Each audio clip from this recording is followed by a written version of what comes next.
Hey all you fabulous foobs, welcome to another episode of Foobs and Fitness. If you're in your childbearing years and you were just diagnosed with cancer, what's the most common statement that's ever been said to you? I bet it's, "Oh my god, but you're too young to have cancer," right? AYA stands for Adults and Young Adults who are either cancer patients or cancer survivors, and today's video is going over all about this crucial topic.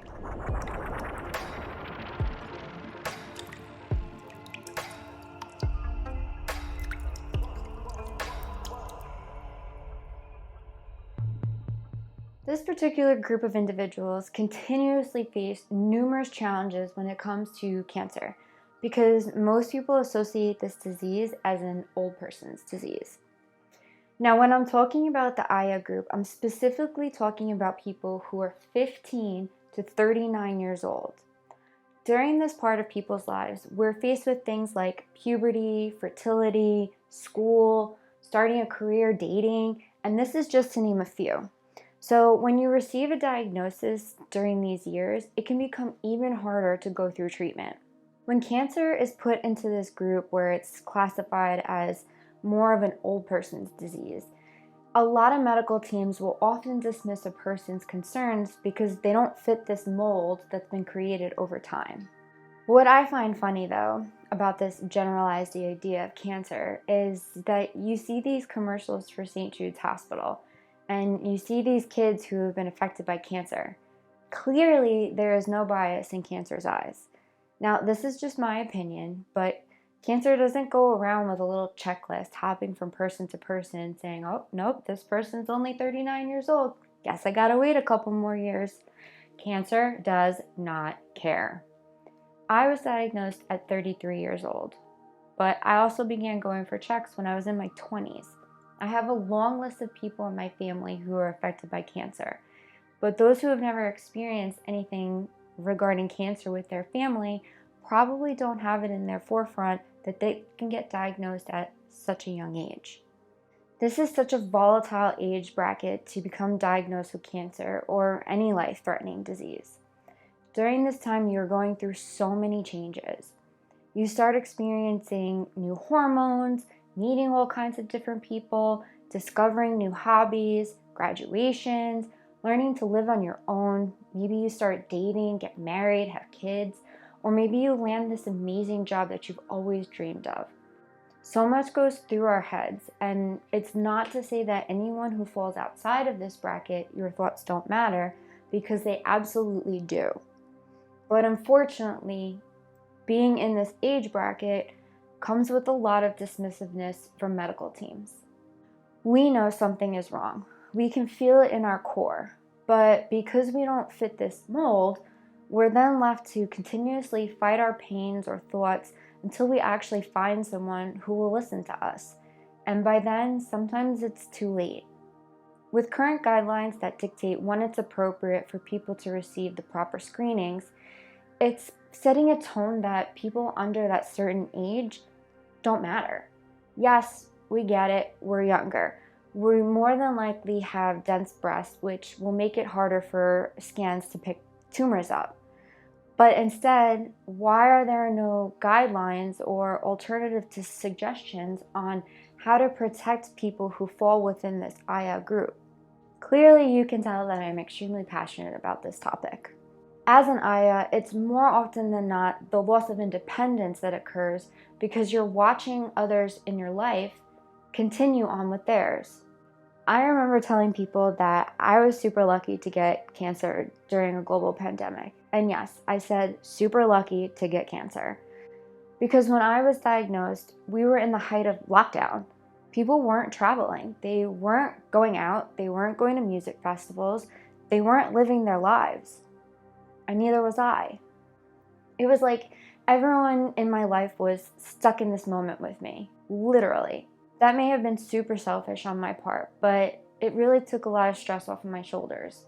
I didn't have to worry about scrolling through social media and seeing Kimmy was jet setting off to Bora Bora or Kimmy was enjoying gelato in Italy.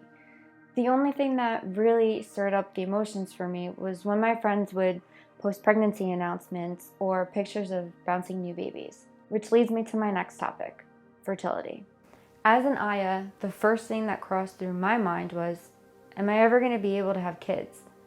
Then worrying that if I do any sort of fertility preservation, like egg or embryo freezing, will that delay my treatment and allow the tumor to grow bigger or even make it harder to treat?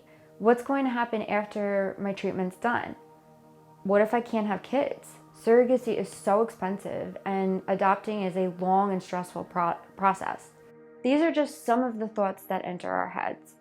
Let's say you're a teenager. You're probably not even thinking about having a family, so why would you even pursue any sort of fertility treatment? Once your team have decided on the best course of action for what's been your best interest, there's unfortunately no way to know that if your fertility will ever return once treatment is done. If you do opt to go for fertility preservation, you can do egg retrieval and or medically induced menopause. You don't necessarily need to do both. If you choose to do egg retrieval, you'll also need to see a fertility specialist if one is not located within your treatment center. They'll take you through the entire process of going through IVF without actually implanting an embryo. You'll receive constant blood work to monitor your hormone levels, a full uterine exam, regular ultrasound screenings. This helps to protect how your ovaries will respond to the fertility medicines. And if you have a partner at that time, a semen analysis for them in the event an embryo freezing is to occur. You'll also both need to undergo infectious disease screening and genetic testing if it's not already been done. Eggs and embryos can be frozen and stored for future use for several years. But not all embryos or eggs may survive the freezing process or the thawing process. Once all your testing has been completed, you'll then have to go through ovulation simulation and then egg retrieval. If you're opting to just freeze eggs, your team will then stop from there, store the eggs, and you're done. But if you're opting to freeze embryos, then your partner needs to go through sperm retrieval and your team will then begin the fertilization process right then and there. Over the next couple of days, your team will monitor which eggs and sperm create an embryo, and from there, which are healthy enough to go for storage. After all this is done, you can opt to continue on the fertility preservation journey by receiving injections called Lupron or Zoladex. These suppress your hormones and kick you into menopause. Think of this as your reproductive system going into hibernation. These injections have the capacity to stop hormone production, which then tells your body to stop maturing eggs. This is done to help keep chemotherapy from thinking that your eggs are a growing tumor and attacking it. Chemo, unfortunately, targets growing cells. It can't differentiate between the good and the bad, like your hair, for example. Your hair has follicles, which grow every so often, and because they grow, chemo thinks, oh, that's getting bigger. It must be a tumor. Let me stop that. So now you're an Aya with possible bundle of babies stored away in this cold lab. Your hormones are non-existent, and you're receiving legalized poison to save your life. The stress that gets placed on our shoulders during this part of our lives can be devastating to both mental and physical health. If your treatment center hasn't already put you in touch with someone like a social worker, a psychiatrist, or a psychologist, it's my suggestion that you ask for one.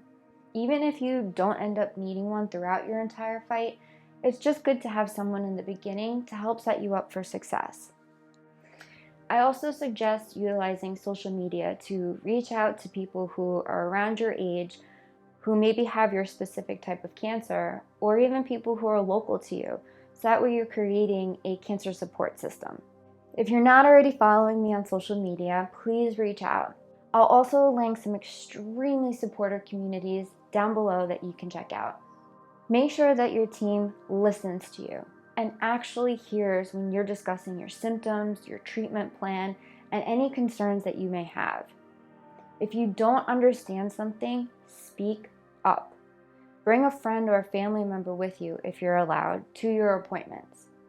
Using the recording app on your phone as well also helps you record your entire conversation with your team, and that's something that I did since I wasn't allowed to have anyone at my appointments.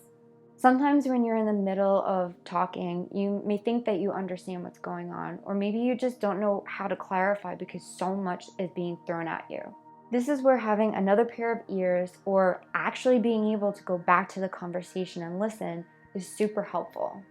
Asking for a second opinion is not wrong. Hell, ask for a third and fourth opinion if you need to. You need to feel comfortable with who's on your team because you need to trust that they're going to have your back. And if you're already in the middle of treatment and you're finding out that you're not jiving with your team anymore, there's nothing wrong with breaking up with them and going and finding a new team. Talk to your team about what you can do to help with your future family and if there's any programs that they know about to help safeguard your family in the event your fertility doesn't return. The Live Strong Fertility Program is a big one. I'll link it down below, and I've actually applied for it too. Make sure you also talk to your insurance company. I had to reach out to mine before I spoke to any oncologist to make sure that I was enrolled in a specific cancer portion of my insurance plan. Had I not done this before any sort of treatment or meetings, everything would have been out of network. Now, I'm not saying that all insurance companies have this, but it's a good idea to talk to someone and get an understanding of what's covered and maybe a potential list of valuable information in order to help you with financial planning. Remember that this is your life. Your doctors are not the ones that will have to live with the repercussions of all of these actions. You will. Remember to check out the links below in the description. Make sure you like this video, and of course, make sure that you're subscribed. Until next time, keep being a badass.